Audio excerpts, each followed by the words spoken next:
আমানু কুমতুম ইলাস সালাহ। হে মুমিন সকলগণ, যখন নাকি তোমরা কেউ পবিত্রতম অর্জন করতে যাবে, তখন তোমাদের যেন মুখমণ্ডল চেহারাখানা ধৌত করো। এক নম্বর কি মুসলমান সবাই বলেন? এক নম্বরে কি? সকলে বলেন।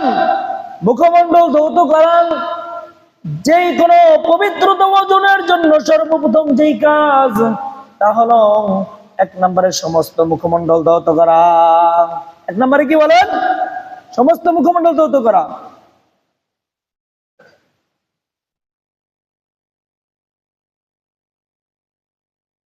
আল্লাহ তাআলা বলেন,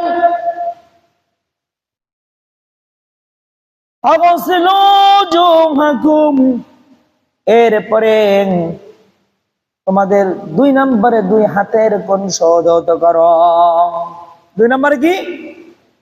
কনুষ ধৌত করতে হবে। ওয়ামসাহু বিরুসিকুম, এরপরে আল্লাহ পাক রব্বুল আলামিন বলেন, তোমাদের মাথা সমূহ মাসে করো।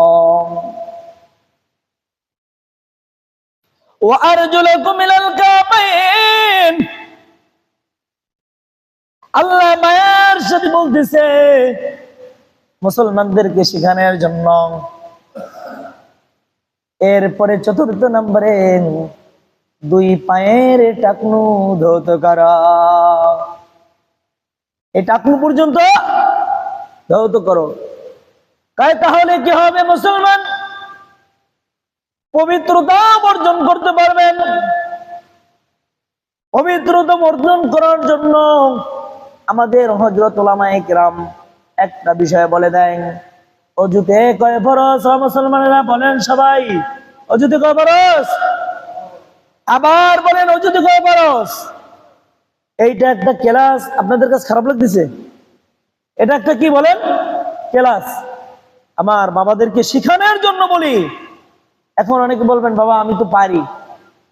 আল্লাহ না করুক আপনি পারেন, কিন্তু আপনার হয়তো মনে নাও থাকতে পারে একটা শব্দ, একটু চালু হইলেন আরো। আর যে জানেন তো আল্লাহর নূরুন আলা নূর, যে জানলো এরপরে জানার জন্য আবার চেষ্টা করলো, এর জন্য তো আরো সহজ হয়ে যাবে, তাই না? আল্লাহ তাআলা বলেন, পবিত্রতা অর্জন ছাড়া কোন মুসলমান যেন কোন পবিত্রতা অর্জন করার চেষ্টা করে না। আল্লাহু আকবার। আপনাদের কাছে খারাপ লাগতেছে মনে হয়, কথা বলেন না কেন? তাহলে পবিত্রতা অর্জন করতে হলে পবিত্রতা অর্জন করে নিতে হবে। অর্জন যেটা সর্বপ্রথম করতে হবে তাহলে অজুতে 4 ফরজ। অজুতে যখন 4 ফরজ আদায় করবেন,